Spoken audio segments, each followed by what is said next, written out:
Cool! I found a treasure box with an old knife and fishing book. Too bad they got ruined in there. Sounds like whoever buried that treasure put it in the wrong place.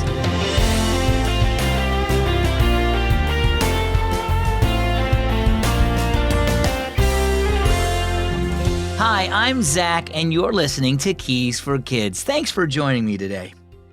My friends and I used to play a game called Treasure Hunt. We would break into 2 teams and each hide an item for the other team to find. It was a fun challenge to hide the treasure so no one could find it.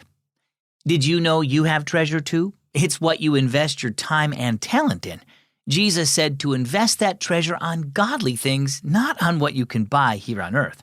In Matthew 6:20, he said, "Store your treasures in heaven where moths and rust cannot destroy and thieves do not break in and steal." Our story today is called The Right Treasure.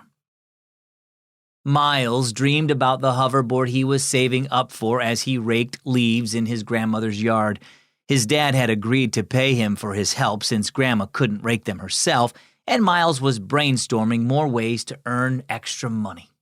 Maybe some of his neighbors would pay him to rake their leaves.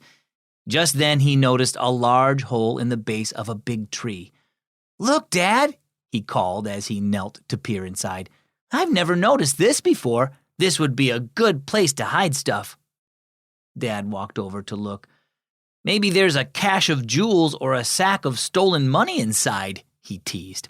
He poked his rake into the hole and they heard a scraping sound as the rake hit a metal object. "Something is hidden in there," exclaimed Miles. Plunging his hand inside the cavity, he felt around and finally pulled out a small box. "Wow, a real treasure chest! I wonder who put it there." Miles eagerly opened the old box and looked inside. He felt a pang of disappointment when the treasure turned out to be a soggy pair of shoelaces, a rusty pocketknife, and a moldy book about fishing. "Somebody must have hidden these things and then forgot about them," said Dad.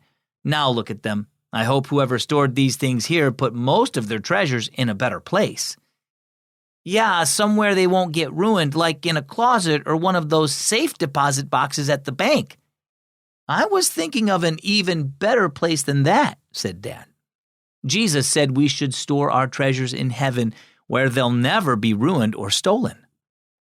Dad shook his head. "We often put so much emphasis on material things like houses and clothes and cars and hoverboards," thought Miles.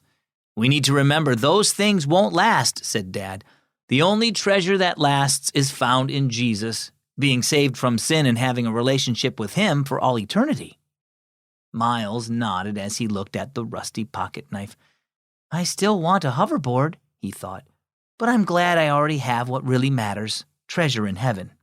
He put the box back into the hole in the tree and picked up his rake. Well, what about you? Is there something you really want? Maybe it's something your friends have or something you saw on TV. It's okay to enjoy things like that, but remember that treasures on earth don't last. Anything you buy will eventually get old or wear out. The only treasure that lasts forever is free, and that's eternal life with Jesus. When the focus of your life is on Him instead of material things, you are storing treasure in heaven where it will last forever. Our key verse, once again, Matthew 6:20. "Store your treasures in heaven, where moths and rust cannot destroy, and thieves do not break in and steal." And our key thought for today, store your treasures in heaven. If you have questions about today's Keys for Kids, you can start by asking your parents or a pastor, or you can also ask us. Visit keysforkids.org and click Contact Us. Then you can send your question, and we would love to help you grow more in your relationship with God. As always, I'm Zach. Thanks for listening to Keys for Kids.